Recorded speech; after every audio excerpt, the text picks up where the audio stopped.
É um prazer muito grande, eu já estava tuitando que um Jurássico da Verdade reconheceu que agora o negócio é JV na estrada. Então, você sabe que o Jaziel e eu, o J de JV para nós agora é Jurássico. Então, nós somos os Jurássicos da Verdade e hoje, oficialmente, o Jurássico... que eu sou o único que não pinta, né?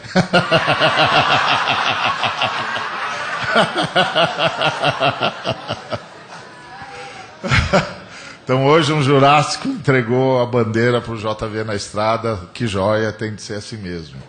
Foi por isso que nós lutamos a vida toda, para que a igreja soubesse que Deus fala com a gente desde pequeno.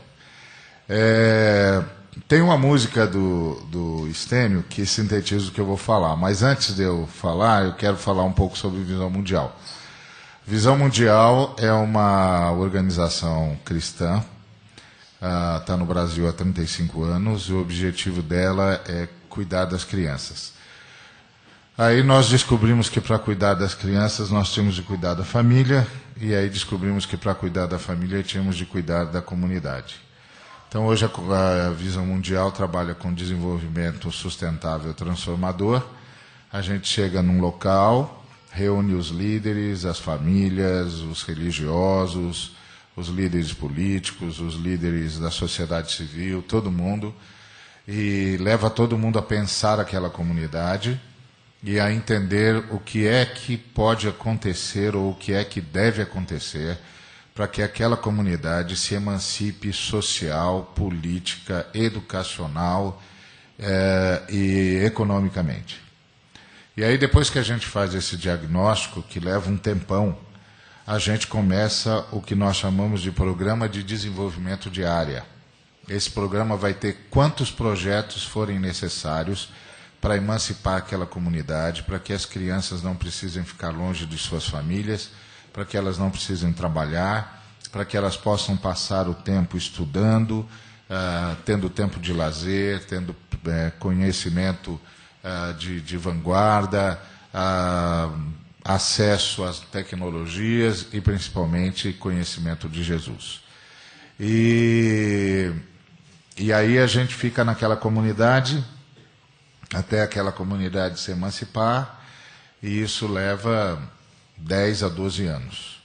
Aí, no final de um programa de 10 a 12 anos, a comunidade está livre de tantas amarras, está consciente dos seus direitos, da sua cidadania, a situação educacional mudou, a situação social, econômica, e tem N histórias para ilustrar isso. Eu me lembro de uma particularmente, que eu estava no Centro-Oeste, no interior do Centro-Oeste, visitando uma das fazendas comunitárias que a Visão Mundial ajudou a construir.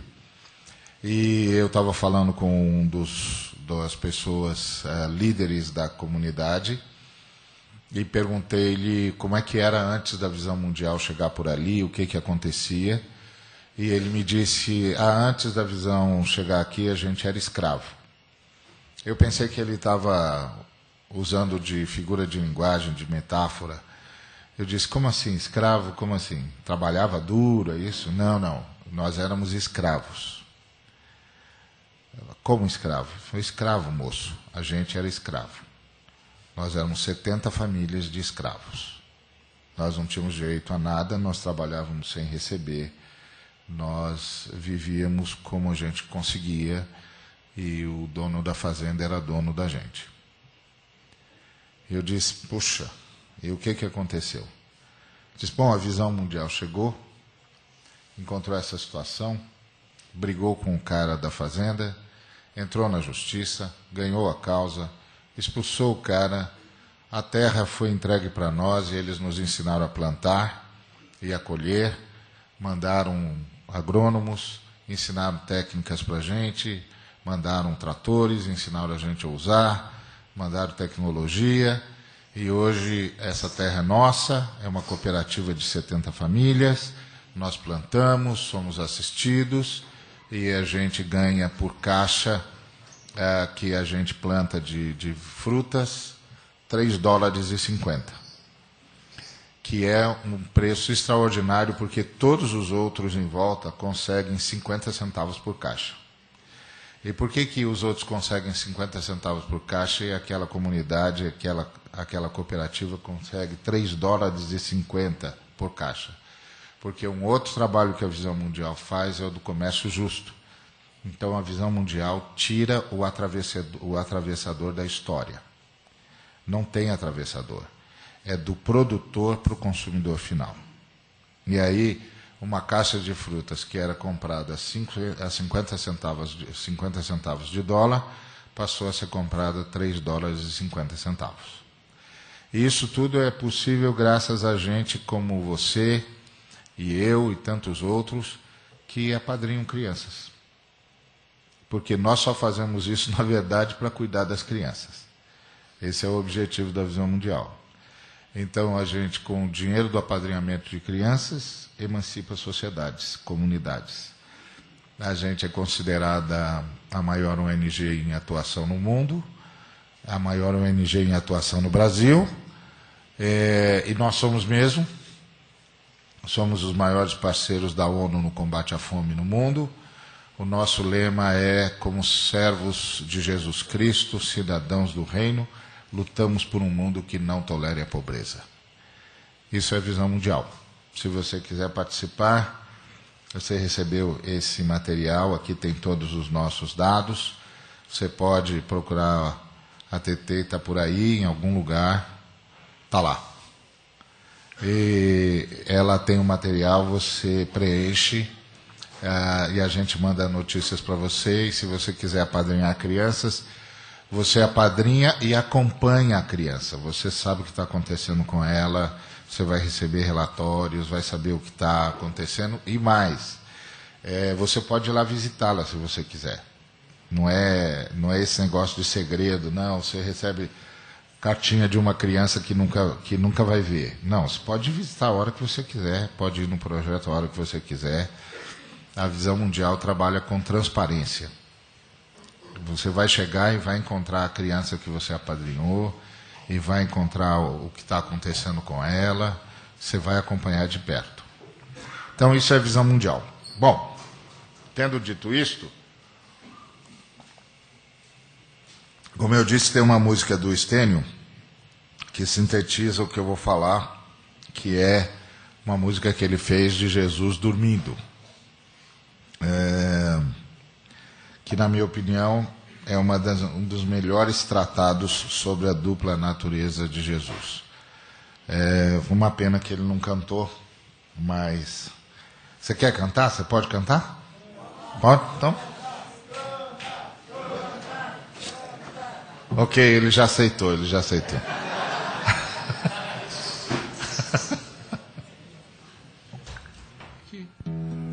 Entra, mestre, descansa um pouco. Estás cansado, estás sedento e rouco.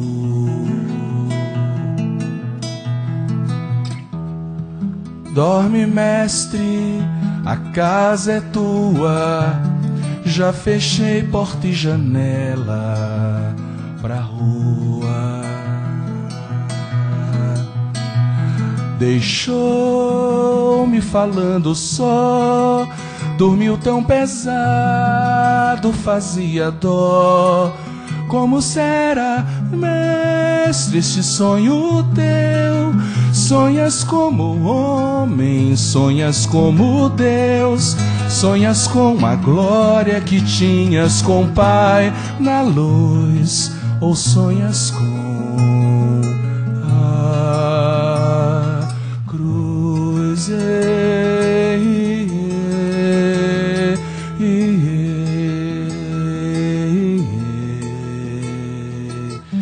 Perdoa, mestre, mas já é hora.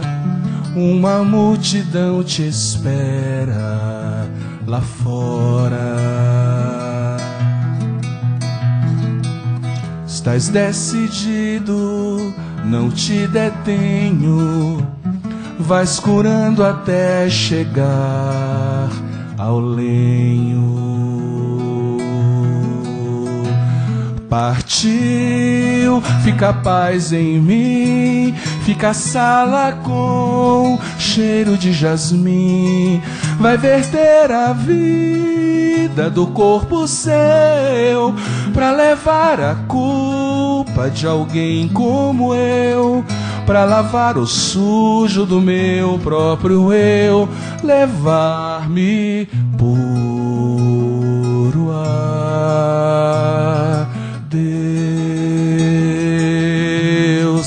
Vai verter a vida do corpo seu pra levar a culpa de alguém como eu, pra lavar o sujo do meu próprio eu, levar-me puro a Deus.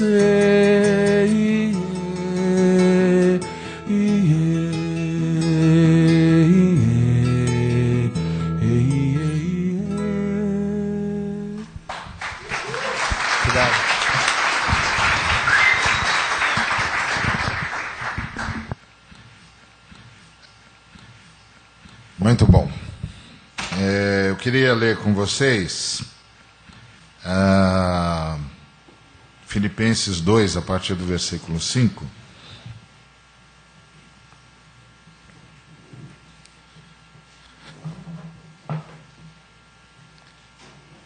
De sorte que haja em vós o mesmo sentimento que houve também em Cristo Jesus, que, sendo em forma de Deus, não teve por usurpação ser igual a Deus, mas esvaziou-se a si mesmo, tomando a forma de servo, fazendo-se semelhante aos homens. E, achado na forma de homem, humilhou-se a si mesmo, sendo obediente até a morte e morte de cruz.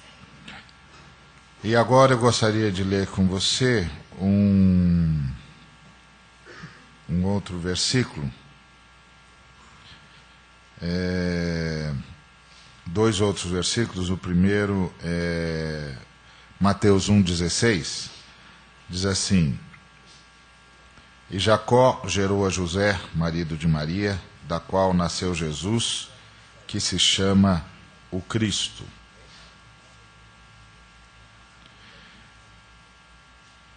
Então, José, versículo 19 agora. Seu marido, como era justo e a não queria infamar, intentou deixá-la secretamente.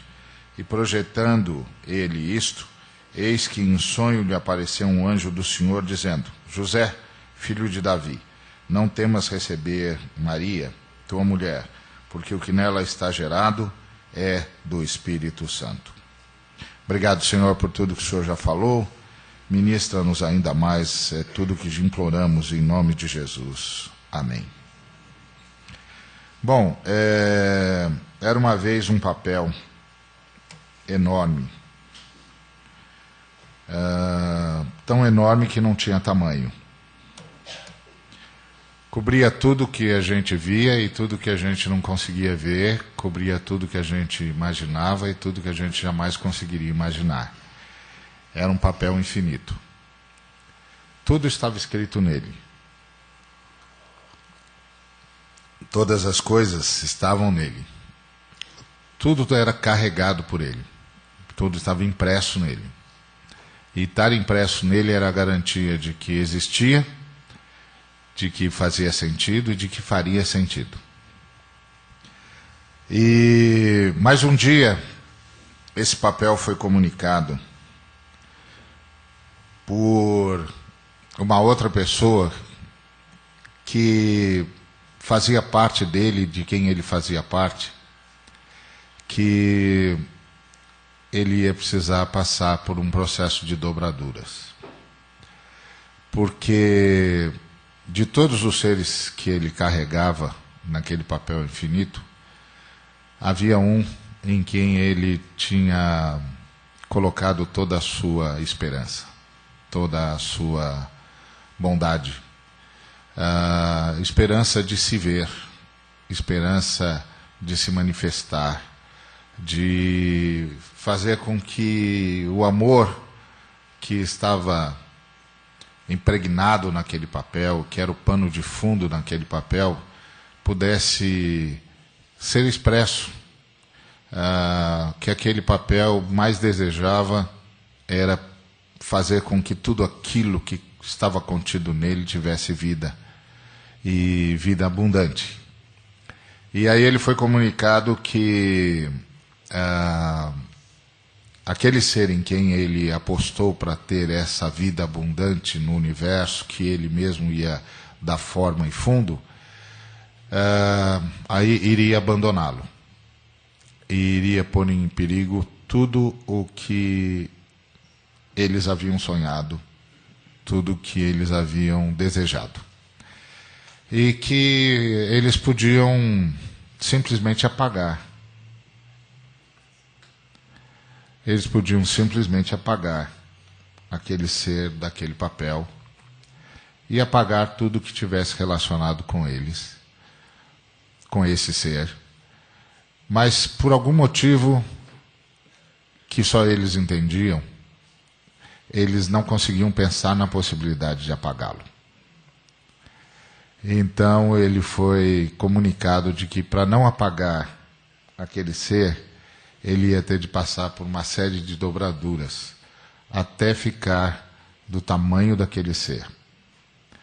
Para que, sendo apagado no lugar daquele ser, aquele ser não precisasse ser apagado por toda a eternidade. E aquele papel extraordinário, que não tinha tamanho, que era maior do que tudo que se podia ver, era maior do que tudo que se podia imaginar e do que não se podia imaginar,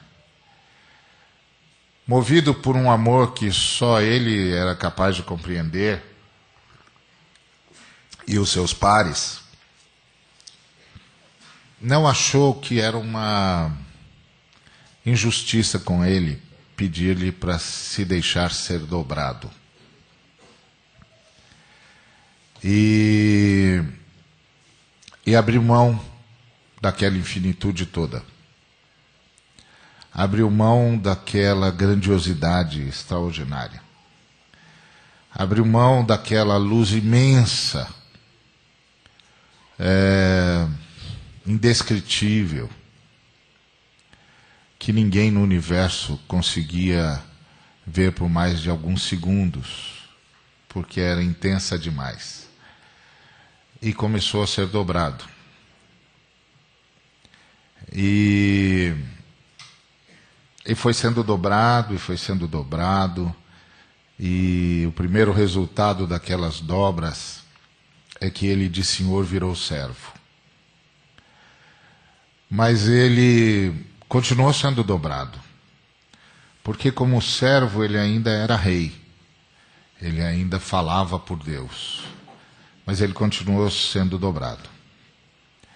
E aí, como resultado da continuação dessa dobra, ele virou homem.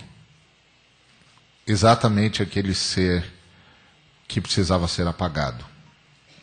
E que ele virou homem para não precisar apagar. E aí, ele continuou sendo dobrado. E de homem, ele foi tido por bandido.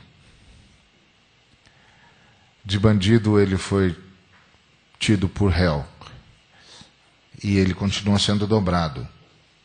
E de réu, ele foi condenado injustamente a ser apagado. E a ser apagado da forma mais cruel que existia na época. E a última fala dele, quando ele estava sendo apagado da forma mais cruel que existia, foi um pedido de perdão. Mas ele não pediu perdão porque tivesse duvidado que devia ter aberto mão de toda aquela infinitude. Ele não pediu perdão porque havia duvidado que devia ter aberto mão de toda aquela luz. Ele não estava pedindo perdão porque ele havia duvidado por algum segundo que fosse se ele deveria ou não abrir mão de toda aquela exclusividade que ele era no universo. Ele estava pedindo perdão pelos que o estavam apagando. E ele dizia que os que o estavam apagando não sabiam o que estavam fazendo. E que os seus pares os perdoassem. E aí, ele ficou 3 dias apagado. E depois de 3 dias, ele voltou, dobrado ainda. Mas a gente já descortinava que não era a mesma dobradura de há 3 dias atrás. Havia uma luz diferente naquela dobradura.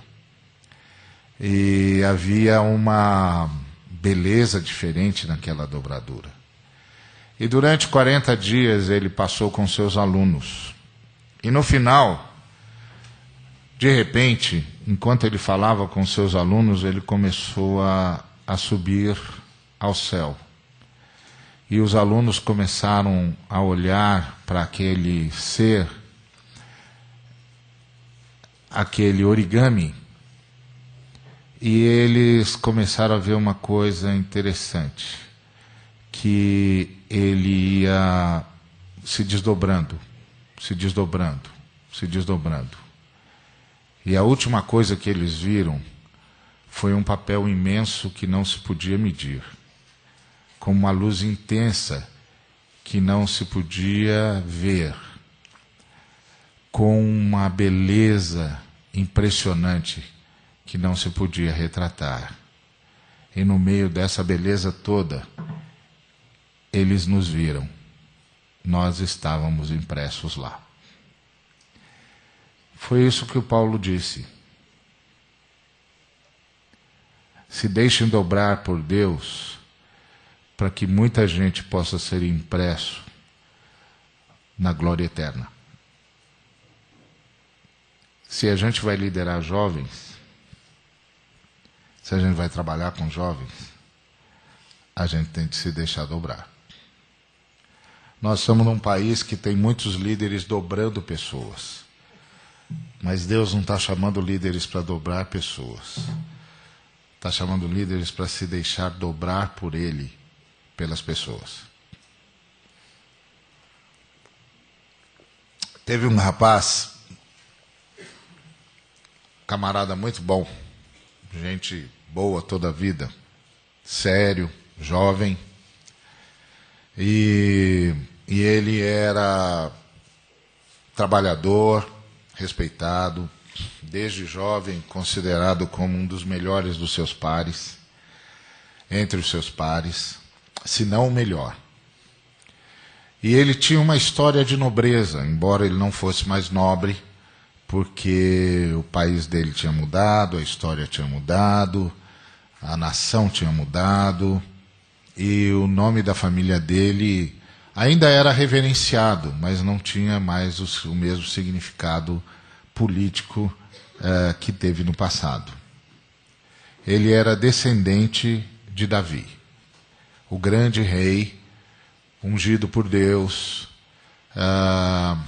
que conquistou Jerusalém, que tomou Jerusalém dos últimos inimigos de Moisés, que Josué não havia derrotado. E Davi tomou aquele lugar. Era a cidade de Jerusalém. E ele a transformou em sua cidade, em sua capital, porque era uma grande conquista. E toda a nação de Israel, a nação daquele rapaz, sempre reverenciou esse rei, porque esse era um rei poeta, e era um poeta rei, até onde isso é possível. Até onde isso é possível. Porque ele era um poeta, um rei e um guerreiro. Tinha muitos problemas, mas como diz o Estênio, Jesus é um tapeceiro excelente que trabalha com nós que escapam. É isso que o torna o maior de todos os tapeceiros. Porque os nós com os quais ele trabalha estão vivos, estão sempre escapando. Mas parece que ele antecipa as escapadas dos fios, dos nós, e os cerca de tal maneira que os atrai de novo e constrói um tapete maravilhoso com fios vivos, sempre prontos a escapar. É uma obra de arte. É mais do que uma obra de arte, é um milagre de arte. E é a arte do milagre. E aquele homem, rei, ele era fruto dessa arte do milagre. Por isso ele ficou famoso. E o nome dele era reverenciado. E esse jovem era filho desse rei. E hoje, na época dele, não significava mais muita coisa, a não ser a nobreza do nome, mas a nação era suzerana dos romanos, a família de Jessé não governava mais, e a tribo de Judá não governava mais, mas ele tinha essa história de nobreza. Mas Deus havia prometido que iria trazer um Salvador. Um Salvador que no começo Israel pensava que era só para ele. E foi por isso que Jesus amaldiçoou a figueira. Porque a figueira representava a estrutura religiosa de Israel e ela não dava mais frutos. Mas Jesus Cristo pôde amaldiçoar a figueira porque ele era a ressurreição da figueira. Ele era o início do novo Israel, que daria frutos para sempre. E é interessante que Deus tinha prometido que viria um Salvador e que esse Salvador seria filho de Judá. Seria filho de Davi. Seria da raiz de Jessé. Então, esse moço era isso. Esse moço era da raiz de Jessé. Ele era filho de Judá. Ele era filho de Davi. Agora ele era apenas um artesão. Mas na história dele estava carimbado. Ele é filho de Judá. Ele é raiz de Jessé. Ele é filho de Davi.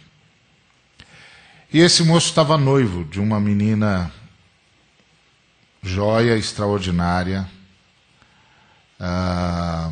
E essa menina recebeu uma visita inesperada de um anjo. E essa menina era uma menina especial, ela era da tribo de Levi. Ela não era filha de Judá. Ela não era da raiz de Jessé. Ela não era filha de Davi. Ela era filha de Levi. E da família de Arão, inclusive. Ela e a prima dela, Isabel. Elas eram da família de Arão, uma família nobre, mas não era a família de Davi. Mas Deus tinha prometido que o Salvador que viria, porque Deus reinventou a maternidade. Um dia, lá no jardim, quando os seres que Deus apostou, em quem Deus apostou, romperam com Deus e passaram para o lado da rebelião, o rebelde tinha decidido o seguinte, que como não ia sobrar para ele, porque Deus o havia condenado, não ia sobrar para ninguém. Então o rebelde decidiu que a melhor forma de dar um checkmate em Deus e de se vingar de Deus era atrair os seres em quem Deus apostou para a rebelião dele. E ele pensava assim, quando eu atrair aqueles caras em quem Deus apostou para a minha rebelião, Deus vai ter de fazer justiça. Porque Deus é justo. E Deus vai ter de destruir tudo. Porque tudo está pendurado nesses caras. E eu vou atraí-los. E ele foi e conseguiu atraí-los. Ele botou uma dúvida razoável na cabeça deles sobre o caráter de Deus, e eles deram uma titubeada e passaram para o lado da rebelião. Mas, ao invés de Deus destruir tudo, apagar tudo, como o inimigo pensou que ele ia apagar, Deus reinventou a maternidade. O inimigo não sabia da dobradura daquele papel infinito. Se ele soubesse que aquele papel infinito, antes da criação de todas as coisas, tinha se permitido ser dobrado, talvez ele não tivesse tentado. Mas ele não sabia que aqueles a quem ele queria ver apagados, e ele também seria apagado, nunca mais poderiam ser apagados no universo, porque aquele papel infinito se deixou apagar no lugar deles. E é interessante que aí Deus reinventou a maternidade. Antes a maternidade era só a forma como os homens se multiplicavam, mas a partir daquele encontro no jardim, estava lá o casal, o adversário do casal, e todos os outros seres criados, os anjos, olhando para ver o que o Eterno ia fazer. E havia uma grande desconfiança de que o Eterno iria apagar tudo. Ia apagar todos. Inclusive os anjos fiéis. Porque tudo girava em torno daqueles caras que Deus havia criado à sua imagem e semelhança. E se não houvesse mais sentido para a existência deles, não haveria sentido para a existência de mais nada no universo. Nem os anjos sabiam da dobradura. Mas como houve a dobradura daquele papel infinito, Deus, ao invés de destruir tudo, reinventou a maternidade. Antes, a maternidade era a forma como a gente se multiplicava, mas depois a maternidade se tornou a nossa maior e única esperança. Uma mulher carregaria uma criança que salvaria a humanidade. A criança, fruto da dobradura desde antes da eternidade, ou desde a eternidade passada. E aí, Deus avisou para a gente que o diabo, o nosso adversário, ia perseguir a mulher até onde pudesse, que a mulher era o alvo preferencial do adversário. Talvez isso explique por que a vida das mulheres em todas as culturas sempre foi um inferno. Porque o nosso adversário, na verdade, é adversário das mulheres. E os homens entram na festa, entre aspas, porque são descendências das mulheres. E, bom, era para os homens terem protegido as mulheres do adversário, mas eles, na maioria das vezes, se aliaram ao adversário para transformar a vida das mulheres no inferno. Então, a história é assim. Mas um dia, aquela menina foi visitada lá na Galileia, e ela era a síntese de todas as mulheres que Deus protegeu na história, contra toda a injustiça e contra toda a angústia. E ela era a mãe daquele que era o efeito de tantas dobraduras. Mas aquela mãe não era filha de Davi. Então um filho de Davi tinha de adotar aquele menino. E não podia ser qualquer filho de Davi. Tinha de ser um que fosse um homem de verdade, que soubesse que o seu papel daquele dia em diante era proteger aquela mulher e aquela criança. E Deus encontrou esse homem naquele jovem. filho de Davi, raiz de Jessé, da tribo de Judá.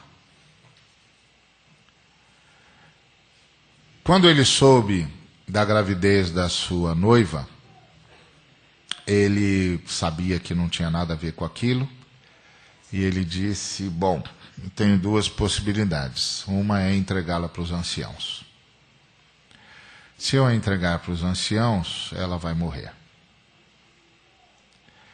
E a outra é eu atrair toda a atenção para mim. Então eu fujo, e todo mundo pensa que o culpado sou eu, e poupam a moça, e ela cuida do seu filho. Mas quando ele estava pensando nisso, em assumir a culpa dessa forma, um anjo apareceu para ele, no sonho, e disse para ele, não tenha medo. Aquela moça, sua noiva, ela está grávida do Filho de Deus. Case-se com ela. E interessante, aquele moço, ele não titubeou. Ele não perguntou nada ao anjo. Ele não pediu esclarecimentos. Ele simplesmente foi e se casou com aquela moça. Ele era o homem que Deus procurava. Ele era como o filho. Ele se deixava dobrar. E o Senhor tinha dito para ele, eu vou dobrar você, meu filho.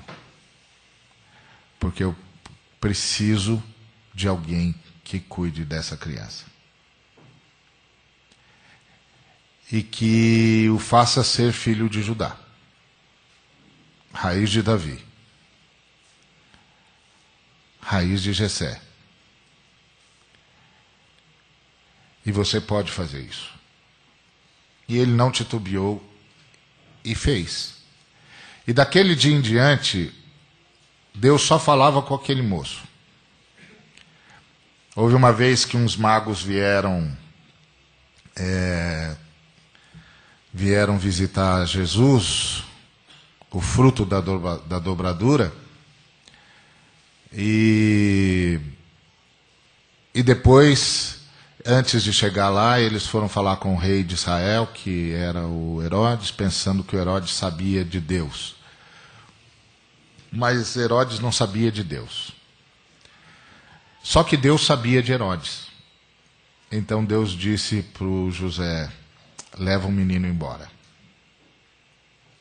Disse isso de noite, num sonho. E aquele cara era tão impressionante que ele não esperou o dia amanhecer. Ele pegou a criança, a mulher, e à noite mesmo foi embora. Porque assim os vizinhos não iriam saber para que lado que eles foram. E ninguém iria avisar Herodes. E ele levou o menino para o Egito, como o anjo disse que era para levar. E depois de muito tempo, o Herodes morreu, e o filho dele, o Arquelau, assumiu o seu trono. E o mesmo anjo foi lá falar com aquele moço, o José, esse era o nome dele, que levasse a criança de volta, porque aqueles que queriam matá-la não estavam mais lá. Mas ele, antes de ir, ele fez uma coisa curiosa. Ele começou a perguntar para as pessoas no caminho, quem está reinando no lugar de Herodes? E as pessoas começaram a dizer para ele, Arquelau. E ele começou a dizer, como é que é o Arquelau? E as pessoas disseram, uma cobra, muito pior do que o pai. E aí aquele jovem falou com o Eterno, dizendo,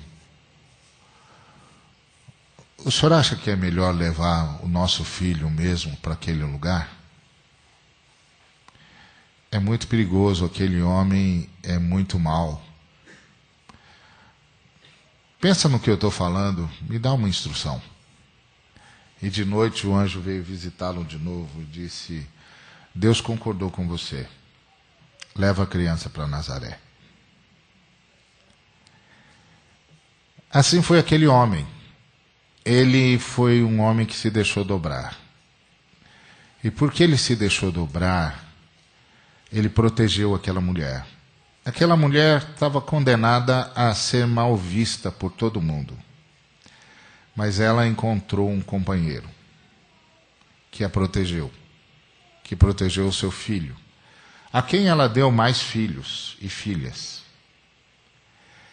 Mas ela foi protegida e honrada, porque Deus podia contar com um homem que se deixava dobrar. Tanto é que ela era tratada com honra. A gente vê isso num casamento em que ela foi e todo mundo a honrava. E a gente vê isso quando Jesus, o origami por excelência, foi falar em Nazaré.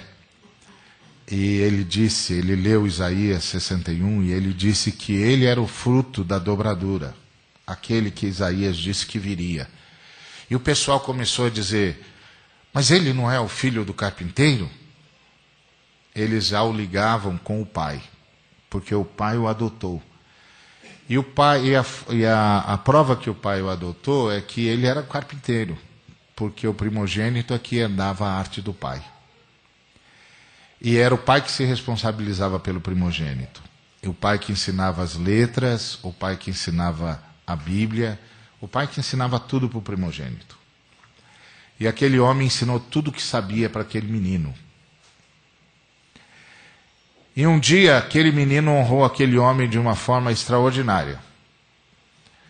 Porque Filipe, um dos alunos de João Batista, ouviu João Batista dizendo que Jesus era o origami. Jesus era o cordeiro, fruto da dobradura, que ia tirar o pecado do mundo. E o Filipe saiu correndo atrás de Jesus, e o irmão dele, André, foi também. E aí ele perguntou para Jesus o que todo judeu perguntava para o outro. Quem é você? E isso significava que o outro ia dizer quem ele era, de quem ele era filho e de que cidade ele era, ou de que tribo ele era. E aí aquele moço apontado por João disse, eu sou Yeshua, Bar Yosef, de Nazaré, da tribo de Judá. Quando líderes se deixam dobrar, Deus pode construir salvadores. Deus pode construir respostas para a humanidade. Porque pode contar com gente que se deixou dobrar. É isso que significa ser líder no reino. Fora do reino, os líderes comandam. Dentro do reino, os líderes servem, se apresentam como exemplo e apontam a estrada. E deixam aqueles que Deus quer andar, para serem o que Deus quer que eles sejam. A glória de um líder são os seus liderados. A glória de um líder são os que vão depois dele. Você sabe que está diante de um líder de Deus quando todo mundo faz questão de dizer, eu sou aluno dele. Eu quero ser aluno dele. Eu ouço o que ele diz. E você olha para o liderado e ele está fazendo tão bem ou melhor do que o líder. E o líder está entregando para ele tudo que sabe e tudo que tem. Para ele ir muito mais longe. Porque Deus quer salvar a humanidade. Isso que eu queria dizer para vocês. Nós temos Jesus, o origami por excelência, que pôde ser esse origami porque pôde contar com um homem comum, que se deixou dobrar. Maria tem o seu valor, e que valor. Mas nunca se esqueça, Entre os motivos pelos quais Maria foi escolhida, é que ela era a esposa noiva de José. E José era um homem a quem Deus podia dobrar. Que fez o que todo homem deve fazer em relação aos seus filhos. Que fez o que todo servo de Deus deve fazer em relação às ovelhas de Cristo. Foi para isso que nós somos chamados.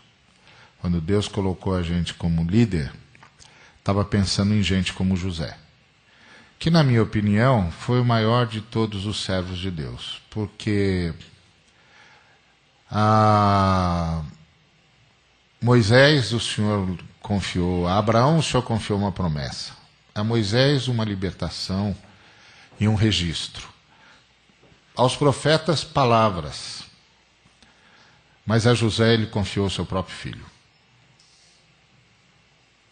E ele teve um privilégio que nenhum ser humano jamais terá. Ele foi o único homem a quem Jesus chamou de pai. E que Jesus honrou dizendo: eu sou Jesus, filho de José, da cidade de Nazaré, da tribo de Judá. Que um dia todos os que Deus te der para todas as ovelhas de Cristo que Deus dera às suas mãos para serem treinadas por você, possam dizer: eu sou aluno daquele pastor, daquela pastora, daquele irmão, daquela irmã. Eles me ensinaram tudo o que eu sei e eu estou passando tudo o que aprendi. Que Deus nos abençoe.